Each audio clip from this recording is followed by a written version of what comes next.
Hey, welcome to another episode of The Bachelor with a Bachelor. I'm your Bachelor Gavin, here to make some jokes and make fun of The Bachelor that I'm accidentally heavily invested in. This week on The Bachelor, we are down to the final 6 girls. Only 6 girls remain. Who will win? We're going to find out very, very soon. What do you follow up a trip to the Bahamas with? Because that's what they were last week. They fed pigs. Olivia is still on that island, I believe. But where do you go after the Bahamas? What exotic location do we go to next? Warsaw, Indiana. They went to the same state that I live in. That's where you go after the Bahamas. Indiana. We're in Warsaw, Indiana because that is where Ben Higgins is actually from. We got to see him just kind of go around town, say hi to everybody. He got to have lunch with his parents. He got to go out with some of his friends in the local nightlife. It was really nice to see all those local out-of-work extras get to play Ben's friends in that bar. And of course, he decided to bring along all 6 girls to show them where Ben became Ben Higgins. The first girl to get a solo date was Lauren B, and Ben Higgins took her around town showing her all kinds of places where he grew up. For instance, he showed her the movie theater where he got his first kiss, which is... It's so heartwarming because he didn't know what to do, and then they kind of referenced it or whatever, and then they kissed. It was adorable. Ben, we already know you're a good guy. Show everybody like where you robbed a liquor store or something entertaining. He then takes her to a rec center where he helps like teens and youth who want to get into after school program. And that's where we got to see that Ben Higgins is a real kids guy. He loves kids. And kids love Ben. Also, straight up, there's this kid at the rec center named Ronnie, and he could hit 3-point shots from the half-court line like nobody else. Like, this kid was impressive. I'm pretty sure he's now signed with Golden State. At the rec center, all the kids are like, oh, I bet he's gonna marry Lauren B. Lauren B. and Chris, K-I-S-S-I-N-G. And I was like, don't ruin this show for me. I'm still rooting for Becca and Emily, kids. But they have a really good date, and yeah, so it shows Ben Higgins is a great person, if we didn't know that by now. For the next one-on-one date, Ben took JoJo to Wrigley Field, which I had no idea that Ben was a Cubs fan, because, you know, yeah, so I kind of want to win Ben's heart now also, because I also like the Cubs a lot.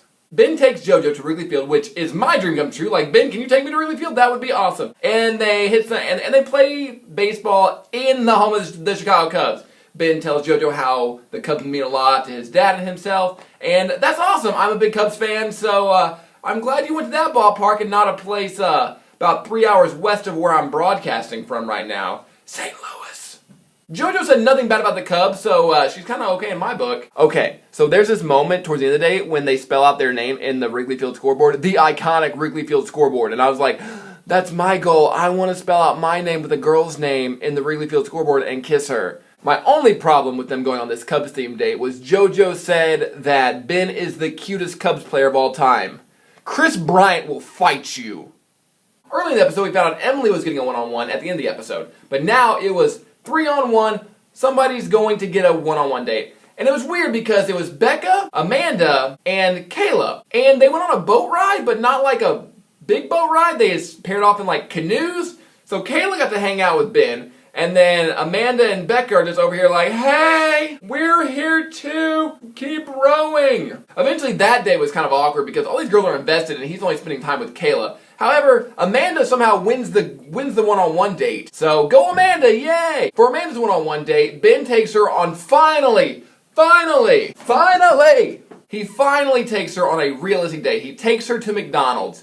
Finally, after 1,500 episodes of this show, they finally take somebody to McDonald's for a date, and it's awesome. But on their date, they were like helping customers, and at one point they were working drive-thru. I can only imagine like the shift manager going, hey guys, I know it's going to be a real busy time, but we're going to let this reality show guy and his girlfriend just run the window. It won't get backed up. It won't get backed up at all. Also, I'm no political guy, but if Bernie Sanders wins, Ben could get paid $15 an hour to work that window. That date made me really happy because I've been asking for like a realistic fast food date for a while, so thank you for listening to me and reading my tweets, Bachelor producers.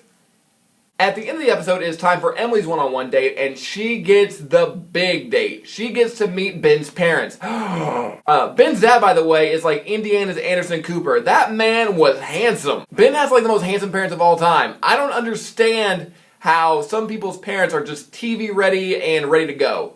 Like, no hair, no makeup, they're just those people all the time. People start to realize that Emily's a little young for Ben. Her goals in life, she wanted to be a NFL cheerleader, which is awesome, and she said that she's very below average in everything, but she thinks she'll be an above average wife and mother. What? After hearing this, Ben's mom breaks down to Ben and is like, she's too young, please don't marry this girl, please don't, she's so young. But she's hot. She's hot. Like, I don't think we're weighing the hotness and age factor fairly here. Ben caves in and ends up leaving Emily and telling her that he just can't see marrying her. Which is fine, because I could totally see myself marrying Emily. If you like YouTube celebrities, and by celebrity I mean this video will get 5 views, call me. At the rose ceremony, the person sent home is Becca, which makes me sad, because after seeing Emily let go, I can still root for Becca, the virgin underdog, and then she is voted off. So now I guess I'm like, I guess I'm going for JoJo. As always, thank you for watching my video, The Bachelor with the Bachelor series. I'll be back next week with another edition of the show. Next week, of course, he gets to meet their parents, so we'll get to see some more handsome adults. So until next week, have a good one, and I'll see you next week with The Bachelor with a Bachelor.